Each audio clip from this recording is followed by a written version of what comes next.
Viewers, എല്ലാവർക്കും ദിജോസ് വേൾഡിൻ്റെ പുതിയൊരു വീഡിയോയിലേക്ക് സ്വാഗതം.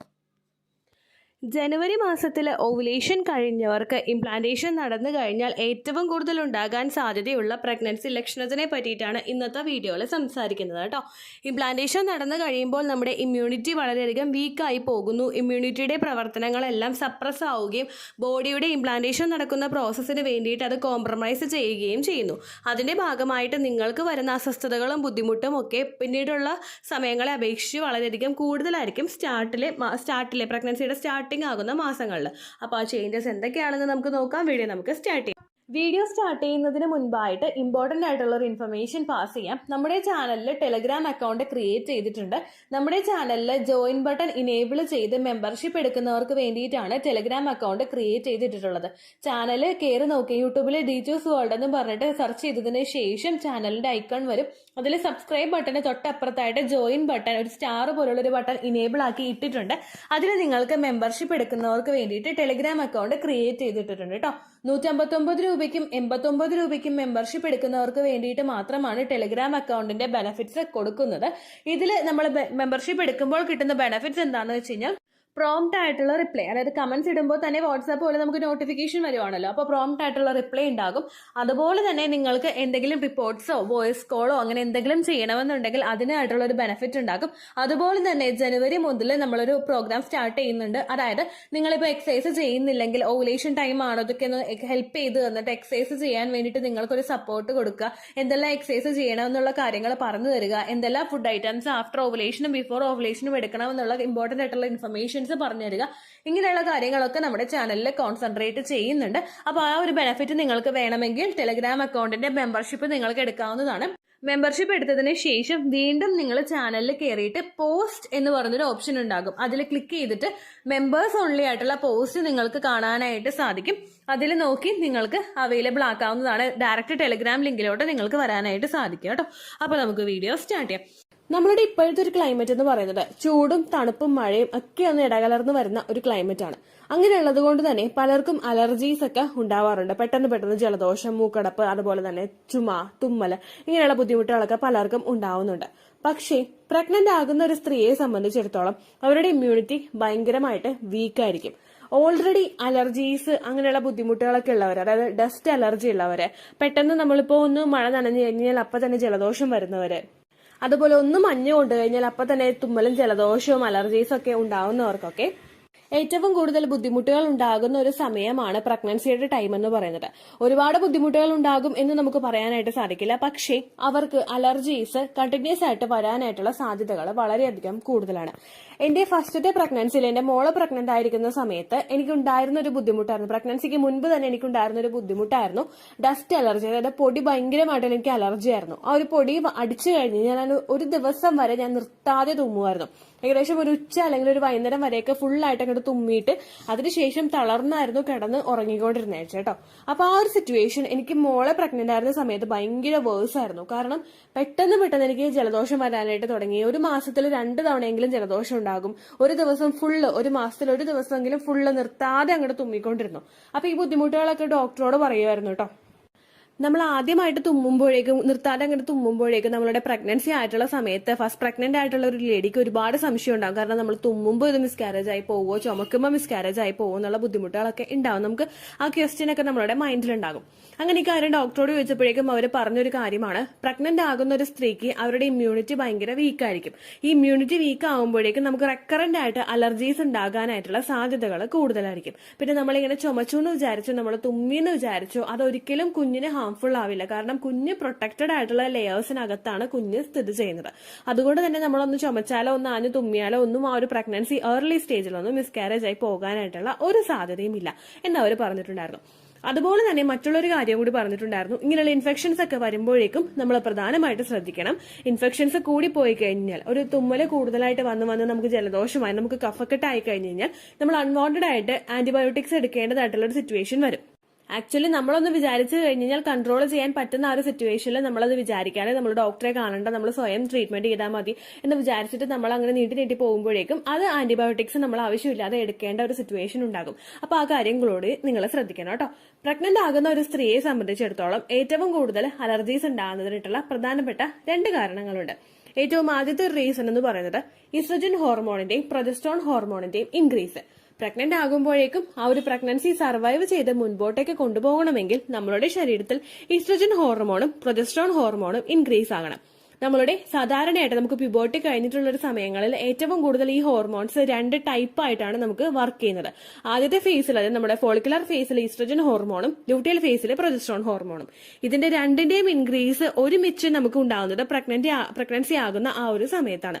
അപ്പോൾ ആ ഒരു ചേഞ്ച് നമ്മളുടെ ശരീരം ഫസ്റ്റ് ആയിട്ട് അക്സെപ്റ്റ് ചെയ്യുകയാണ്. അങ്ങനെ ഒരു ചേഞ്ചസ് അവിടെ വരുമ്പോഴേക്കും ഓൾറെഡി നമ്മുടെ ബോഡി ഭയങ്കര വീക്കായിരിക്കും. പ്രഗ്നൻസിയുടെ ഒരു ഹോർമോൺ ചേഞ്ചസും അതുപോലെ തന്നെ പ്രഗ്നൻസി ആകുമ്പോൾ ഉണ്ടാകുന്ന മൂഡ് സ്വിങ്സ്, മറ്റുള്ള ലക്ഷണങ്ങൾ, ഇതെല്ലാം കൊണ്ട് നമ്മളുടെ ബോഡി വീക്കായിരിക്കും. അതുപോലെ തന്നെ പ്രഗ്നന്റ് ആകുന്ന സമയത്ത് നമ്മളുടെ ആ ഒരു നമ്മുടെ ഇമ്മ്യൂണിറ്റിയും ഭയങ്കരമായിട്ട് വീക്കായിരിക്കും. അതുകൊണ്ട് തന്നെ പെട്ടെന്ന് നമുക്ക് അലർജീസ് ഉണ്ടാകാനായിട്ടുള്ള സാധ്യതകളുണ്ട്. രണ്ടാമത്തെ ഒരു റീസൺ എന്ന് പറയുന്നത് നമ്മള് ഏറ്റവും കൂടുതൽ നമ്മളുടെ ശരീരത്തിൽ ഒരു ഡ്രാസ്റ്റിക് ആയിട്ടൊരു ചേഞ്ച് വരുന്ന സമയത്ത്, നമ്മുടെ പ്യൂബർട്ടി, നമ്മുടെ പ്രഗ്നൻസി, നമ്മളുടെ മെനോപോസ്, ഡെലിവറി ടൈം, അങ്ങനെയുള്ള ടൈമിലൊക്കെ പെട്ടെന്ന് നമ്മളുടെ ശരീരത്തിൽ ഒരുപാട് മാറ്റങ്ങൾ ഉണ്ടാകുന്നു. ഈ മാറ്റങ്ങളുമായിട്ട് നമ്മളുടെ ശരീരം ഉൾക്കൊള്ളാനായിട്ട് കുറച്ച് ടൈം എടുക്കുന്നതിന്റെ ഭാഗമായിട്ടും നമ്മളുടെ ഇമ്മ്യൂണിറ്റി സിസ്റ്റം ഭയങ്കരമായിട്ട് ലോ ആയി പോകും. ഇതിന്റെ കാരണമായിട്ടും നമുക്ക് ഒരുപാട് സ്ത്രീകൾക്ക് പ്രഗ്നന്റ് ആകുന്ന സമയത്ത് അവർക്ക് ഇമ്മ്യൂണിറ്റി കുറവ് മൂലം മറ്റുള്ള അലർജീസും ബുദ്ധിമുട്ടുകളും ഒക്കെ ഉണ്ടാവാറുണ്ട്. ഏറ്റവും കൂടുതൽ ഈ ഒരു ബുദ്ധിമുട്ടുകൾ ഉണ്ടാകാനായിട്ടുള്ള ഒരു കാരണം നമ്മളുടെ ആ ഒരു ഇമ്മ്യൂണിറ്റി ഏറ്റവും കൂടുതൽ സപ്പോർട്ട് കൊടുക്കുന്നത് കുഞ്ഞിനെ സപ്പോർട്ട് ചെയ്യാൻ വേണ്ടിയിട്ടായിരിക്കും. അമ്മയ്ക്ക് കൊടുക്കുന്ന സപ്പോർട്ടിനേക്കാളും കൂടുതൽ കുഞ്ഞിനെ ആ ഒരു ഏർലി സ്റ്റേജിൽ ആ ഇമ്മ്യൂണിറ്റി കൂടുതലായിട്ട് കൊടുത്ത് അവർ സപ്പോർട്ട് ചെയ്യാനായിട്ട്, നമ്മളുടെ ശരീരം സപ്പോർട്ട് ചെയ്യാനായിട്ട് തുടങ്ങും. അതുകൊണ്ടാണ് സ്ത്രീകൾക്ക് ഇമ്മ്യൂണിറ്റി വീക്കായി പോകുന്നത് കേട്ടോ. ഈ ഇമ്മ്യൂണിറ്റി കുറഞ്ഞു കഴിയുമ്പോൾ നമുക്കുണ്ടാകുന്ന അലർജി സിംറ്റംസ് എന്തൊക്കെയാണെന്ന് നമുക്ക് അടുത്തതായിട്ട് നോക്കാം. ഏറ്റവും കൂടുതൽ ഉണ്ടാകുന്നതെന്ന് പറയുന്നത് നമുക്ക് തുമ്മലുണ്ടാകുന്നു, ജലദോഷം ഉണ്ടാകുന്നു, തലവേദന ഉണ്ടാകുന്നു, നമ്മുടെ ഐസിലൊക്കെ നമുക്ക് ചൊറിച്ചിൽ, കണ്ണിലും അതുപോലെ മേത്ത് ശരീരഭാഗങ്ങളിലും ഒക്കെ നമുക്ക് ചൊറിച്ചിലുണ്ടാവുക. ഓൾറെഡി ഉള്ള ഒരാൾക്ക് ഈ സിംറ്റംസ് പ്രഗ്നൻസി സമയത്ത് ഭയങ്കരമായിട്ട് വേഴ്സ് ആയിട്ടായിരിക്കും കേട്ടോ ഉണ്ടാവുന്നത്. പിന്നെ ഇങ്ങനെയുള്ള ലക്ഷണങ്ങളൊക്കെ ഉണ്ടാകുമ്പോഴേക്കും ഏകദേശം നമുക്ക് ഏർലി സ്റ്റേജിൽ തന്നെ, അതായത് പീരിയഡ്സ് മിസ്സായി കഴിഞ്ഞ് ഉടനെ തന്നെയോ അല്ലെങ്കിൽ പീരിയഡ്സ് മിസ്സാകുന്നതിന് മുൻപ് തന്നെയോ ഇത്തരത്തിലുള്ള ലക്ഷണങ്ങൾ എക്സ്പെക്ട് ചെയ്യാനായിട്ട് സാധിക്കും. അങ്ങനെയുള്ള സമയത്ത് ഉണ്ടായത് പ്രഗ്നൻസി ആണോ അല്ലെങ്കിൽ ഓൾറെഡി അലർജീസ് ഉള്ള ഒരാൾക്ക് ആ അലർജീസ് തന്നെ പിന്നെയും ഉണ്ടായതാണോ എന്ന് വിചാരിച്ചിട്ട് പലരും ചെയ്തു വെക്കുന്ന മിസ്റ്റേക്സ് ഉണ്ട്. അതായത് നമ്മൾ കൂടുതൽ പെയിൻ കില്ലേഴ്സ് എടുത്ത് കഴിക്കുക, അല്ലെങ്കിൽ നമ്മളിപ്പോൾ ജലദോഷവും തുമ്മലും ഒക്കെ വന്നു കഴിഞ്ഞാൽ സിട്രസിൻ പോലുള്ള മെഡിസിൻസ് ഒക്കെ കൂടുതലായിട്ട് എടുത്ത് കഴിക്കുക. ഒരു കൂടുതലായിട്ട് നമുക്ക് സെഡേറ്റീവ് മെഡിസിൻസ് എഫക്ട് തരുന്ന മെഡിസിൻസ് ഒക്കെ പ്രഗ്നൻസി സമയത്ത് നമ്മൾ എടുക്കുന്നത് നല്ലതല്ല. അതുപോലെ തന്നെ പെയിൻ കില്ലേഴ്സ് ആണെങ്കിൽ, ഇപ്പോൾ തലവേദന ഉണ്ടാകുമ്പോഴേക്കും നമ്മൾ പെയിൻ കില്ലേഴ്സ് എടുക്കുന്നുണ്ടെങ്കിൽ അതെല്ലാം തന്നെ പ്രഗ്നൻസി സമയത്ത് ഒരിക്കലും അത് കൂടുതൽ ഉപയോഗിക്കുന്നത് നല്ലതല്ല. ഏത് ബുദ്ധിമുട്ടുകൾ നിങ്ങൾക്ക് ഉണ്ടാകുന്നുണ്ടെങ്കിലും അത് ഇംപ്ലാന്റേഷൻ നടക്കുന്ന സമയത്തിന് ശേഷം നിങ്ങൾക്ക് പുതിയതായി കാണുന്ന ബുദ്ധിമുട്ടുകളും ലക്ഷണങ്ങളും ഒക്കെയാണെങ്കിൽ നിങ്ങൾ എപ്പോഴും മെഡിസിൻ എടുക്കേണ്ടത് ഒരു ഡോക്ടറുടെ നിർദ്ദേശപ്രകാരം മാത്രമായിരിക്കണം. നിങ്ങൾ അവിടെ പ്രഗ്നൻസി ടെസ്റ്റ് ചെയ്തിട്ടുണ്ടോ ഇല്ലയോ എന്നുള്ള കാര്യം സെക്കൻഡറി ആണ്. ഏറ്റവും ആദ്യം നിങ്ങൾ ഡോക്ടറോട് പറയേണ്ടത് നിങ്ങൾ പ്രഗ്നൻസി നോക്കുന്നുണ്ട് എന്നുള്ളൊരു കാര്യമാണ്. അങ്ങനെ പറയുമ്പോഴേക്കും നിങ്ങൾക്ക് വേണ്ട, അതായത് ഒരു പ്രഗ്നന്റ് ആകാൻ ട്രൈ ചെയ്യുന്ന ഒരു സ്ത്രീക്ക് അല്ലെങ്കിൽ ഒരു പ്രഗ്നൻസി ആയ ഒരു സ്ത്രീക്ക് വേണ്ടുന്ന ഡോസിലുള്ള മെഡിസിൻസ് മാത്രമേ ഒരു ഡോക്ടർ നമുക്ക് എഴുതി തരികയുള്ളൂ. അല്ലാതെ കൂടുതൽ നമ്മളുടെ ഇഷ്ടപ്രകാരം ഡോളോ കൂടുതലായിട്ട് കഴിക്കുന്നതോ അല്ലെങ്കിൽ സിട്രസിൻ മെഡിസിൻ കൂടുതലായിട്ട് എടുക്കുന്നതോ അല്ലെങ്കിൽ തലവേദനയ്ക്കുള്ള മെഡിസിൻ കൂടുതലായിട്ട് എടുക്കുന്നതോ പ്രഗ്നൻസിയുടെ ഏർലി സ്റ്റേജിലെ കുഞ്ഞിന്റെ വളർച്ചയെ സാരമായിട്ട് തന്നെ ബാധിക്കും. നിങ്ങളുടെ ശരീരവും ബ്രെയിനും തമ്മിലുള്ള ഒരു സിഗ്നൽ കണക്ഷൻ അവിടെ കട്ടായി പോകുന്നു, നമ്മൾ കൂടുതലായിട്ട് പെയിൻ കില്ലേഴ്സ് ഒക്കെ ഉപയോഗിക്കുമ്പോഴേക്കും. അങ്ങനെ വന്നു കഴിഞ്ഞാൽ ഗർഭസ്ഥ ശിശുവിന് വളരാൻ വേണ്ടിയിട്ടുള്ള ഹോർമോൺസിന്റെ ഉൽപാദനം അവിടെ കുറയുന്നു. അങ്ങനെ വന്നു കഴിഞ്ഞാൽ നമുക്ക് കെമിക്കൽ പ്രഗ്നൻസീസോ അല്ലെങ്കിൽ ഏർലി സ്റ്റേജിൽ മിസ്കാരേജ് ഉണ്ടായി പോകാനായിട്ടുള്ള സാധ്യതകളും വളരെയധികം കൂടുതലാണ് കേട്ടോ. അപ്പൊ ഈ കാര്യങ്ങൾ നിങ്ങൾ ശ്രദ്ധിക്കുക. ഇംപ്ലാന്റേഷൻ കഴിഞ്ഞതിന് ശേഷം കൂടുതലായിട്ട് നമ്മളുടെ ഈ ഒരു ചുറ്റുവട്ടത്തുണ്ടാകുന്ന ക്ലൈമറ്റ് ചേഞ്ച് കൊണ്ടൊക്കെയാണെങ്കിൽ കൂടുതലായിട്ട് നിങ്ങളിൽ അലർജീസ് ഫോം ചെയ്യുന്നുണ്ടെങ്കിൽ നിങ്ങൾ ശരീരം ശ്രദ്ധിക്കുക. നാച്ചുറൽ ആയിട്ടുള്ള ഹോം റെമഡീസ് ചെയ്തിട്ട് നിങ്ങൾക്ക് വർക്ക് ആവുന്നില്ലെങ്കിൽ സ്വയം മെഡിസിൻ എടുക്കുന്നതിന് മുൻപ് ഒരു ഡോക്ടറെ കണ്ടതിന് ശേഷം മാത്രം അത് ചെയ്യാം കേട്ടോ. ഇത്രയേ ഉള്ളൂ വീഡിയോ. യൂസ്ഫുൾ ആയി കാണുമെന്ന് വിശ്വസിക്കുന്നു. യൂസ്ഫുൾ ആവുന്നുണ്ടെങ്കിൽ ലൈക്ക് ചെയ്യുക, ഫ്രണ്ട്സിനൊക്കെ ഷെയർ ചെയ്ത് കൊടുക്കുക കേട്ടോ. എന്തെങ്കിലും സംശയം ഉണ്ടെങ്കിൽ നിങ്ങൾ കമന്റ്സിൽ ചോദിക്കുക. പണ്ടത്തെ വീഡിയോയ്ക്ക് കമന്റ്സ് ഇടുന്നവർക്ക് റിപ്ലൈ ലഭിക്കുന്നില്ലെങ്കിൽ ലേറ്റസ്റ്റ് ആയിട്ട് ഞാൻ ഏത് വീഡിയോ ആണോ അപ്ലോഡ് ചെയ്യുന്നത് അതിന് താഴെ കമന്റ് ഒന്ന് കോപ്പി പേസ്റ്റ് ചെയ്യാനായിട്ട് ശ്രദ്ധിക്കുക കേട്ടോ. അതുപോലെ ഓവുലേഷൻ ഡേറ്റ് കാൽക്കുലേറ്റ് ചെയ്ത് തരാനായിട്ട് റിക്വസ്റ്റ് ചെയ്യുന്ന ആളുകൾ എത്രയാണോ സൈക്കിൾ ലെങ്ത് അത് മെൻഷൻ ചെയ്യാനായിട്ട് ശ്രദ്ധിക്കുക. സൈക്കിൾ ലെങ്ത് എന്നതുകൊണ്ട് ഉദ്ദേശിച്ചത് ഓരോ മാസവും എത്ര ദിവസം കൂടുമ്പോഴാണോ ബ്ലീഡിങ് വരുന്നത് അതാണ് സൈക്കിൾ ലെങ്ത്. കഴിഞ്ഞ മാസം ഒരു 8-ാം തീയതിയാണ് ബ്ലീഡിങ് ആയതെങ്കിൽ ഈ മാസം 6-ാം തീയതിയാണ് ബ്ലീഡിങ് ആയതെങ്കിൽ കഴിഞ്ഞ മാസം 8-ാം തീയതി മുതൽ ഈ മാസം 6-ാം തീയതി വരെ എത്ര ദിവസമുണ്ടോ അത് കാലണ്ടറിൽ എണ്ണി തിട്ടപ്പെടുന്നതാണ് നിങ്ങളുടെ സൈക്കിൾ ലെങ്ത്. സൈക്കിൾ ലെങ്ത് നമ്മൾ കൃത്യമായിട്ട് കാൽക്കുലേറ്റ് ചെയ്യുകയാണെങ്കിൽ ഓവുലേഷൻ ഡേറ്റ് എളുപ്പത്തിൽ കണ്ടുപിടിക്കാൻ വേണ്ടിയിട്ട് ഒരുപാട് ആപ്ലിക്കേഷൻസും ഒരുപാട് ഓൺലൈൻ ആയിട്ടുള്ള വെബ്സൈറ്റുകളും ഇന്ന് നമുക്ക് അവൈലബിൾ ആണ്. പ്ലേ സ്റ്റോറിൽ പോയിട്ട് ഓൺലൈൻ ഓവുലേഷൻ ട്രാക്കർ എന്ന് ടൈപ്പ് ചെയ്ത് കഴിഞ്ഞാൽ നിങ്ങൾക്ക് അതുമായിട്ട് ബന്ധപ്പെട്ടിട്ടുള്ള ആപ്ലിക്കേഷൻസ് കിട്ടും. അത് പറ്റുന്നില്ല എങ്കിൽ ഗൂഗിളിൽ പോയിട്ട് ഓൺലൈൻ ഓവുലേഷൻ കാൽക്കുലേറ്റർ എന്ന് ടൈപ്പ് ചെയ്ത് കഴിഞ്ഞാൽ അതുമായിട്ട് ബന്ധപ്പെട്ടിട്ടുള്ള വെബ്സൈറ്റുകൾ നിങ്ങൾക്ക് കിട്ടും. അതിൽ നിങ്ങളുടെ ലാസ്റ്റ് മന്തിലെ മെൻസ്ട്രേഷന്റെ ഡേറ്റും ഒപ്പം ഞാൻ ഈ പറഞ്ഞ രീതിക്ക് നിങ്ങൾ കാൽക്കുലേറ്റ് ചെയ്യുന്ന സൈക്കിൾ ലെങ്ത്തും എൻ്റർ ചെയ്ത് കൊടുക്കുകയാണെങ്കിൽ നിങ്ങൾക്ക് കൃത്യമായിട്ട് ഓവുലേഷൻ ഡേറ്റ് കണ്ടുപിടിക്കാനായിട്ട് സാധിക്കും. ഫെർട്ടൈൽ ടൈം പീരീഡും നിങ്ങൾക്ക് കിട്ടും. അതായത് എത്ര ദിവസം മുതൽ കോണ്ടാക്ട് ചെയ്ത് തുടങ്ങിക്കഴിഞ്ഞാൽ നിങ്ങൾ പ്രഗ്നന്റ് ആകും എന്നുള്ളൊരു ഡേറ്റും നിങ്ങൾക്ക് പ്രോപ്പറായിട്ട് കിട്ടും കേട്ടോ.